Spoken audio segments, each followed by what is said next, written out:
Ah bah, le protocole il est applicable, mais il va revenir à entasser dans les classes souvent 30 ou 35 élèves dans des surfaces qui ne permettent pas la distanciation sociale. Et donc on craint vraiment que les contacts soient nombreux et que le virus se répande assez facilement dans les écoles ou les établissements. Il aurait fallu louer ou avoir des emplacements proches des écoles où on puisse mettre d'autres classes. Qu'est-ce qu'il fallait faire? Ben, il aurait fallu sans doute effectivement revoir le bâti scolaire, même si dans un temps assez court c'est compliqué.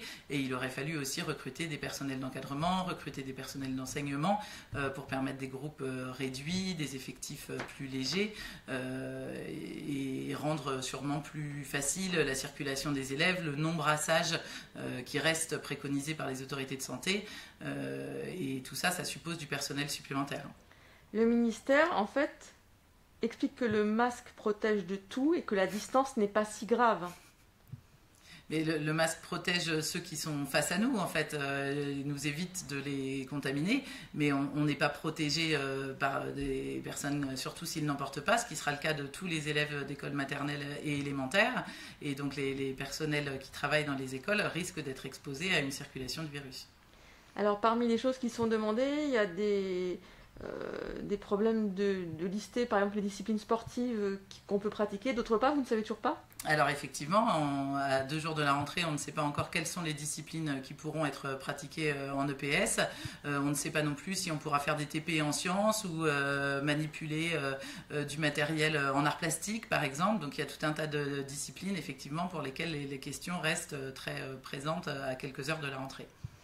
Est-ce que vous craignez que ce masque pour tout le monde nuise à la communication des enseignants avec les élèves et que ça plombe l'ambiance?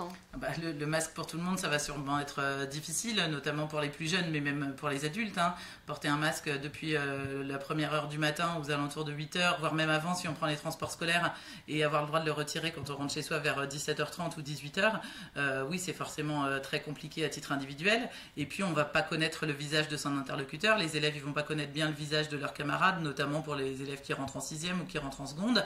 Ils ne vont pas connaître le visage de leurs professeurs. Nous, professeurs, on va mal connaître le visage de nos élèves. En termes de dialogue aussi, on ne va pas forcément entendre ce que l'élève dit derrière un masque et il entendra mal ce que son professeur a dit derrière un masque. Donc oui, c'est un vrai frein à la communication et à la création d'un contact et d'une relation pédagogique et humaine. Est-ce que cet été, vous avez pu travailler avec le ministère en tant que syndicat pour préparer ce protocole? Est-ce qu'on vous a demandé votre avis? Non, nous on demande depuis le mois d'avril que la rentrée soit préparée, que le protocole soit revu, que les programmes soient allégés, que les conditions sanitaires soient envisagées. Et le ministère a refusé tout l'été de préparer la rentrée. Et c'est pourquoi le 28 août, on se retrouve avec des consignes précipitées et une rentrée faite sans anticipation et sans réelle préparation. S'il y avait une idée de ce qui est important et qui manque pour la sécurité sanitaire, pour vous, qu'est-ce qui vraiment est criant?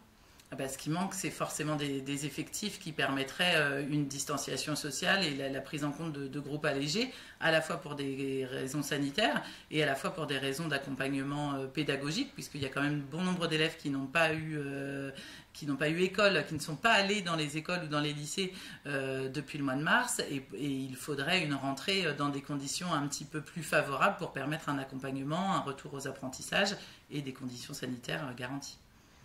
C'est bon, en fait. Voilà.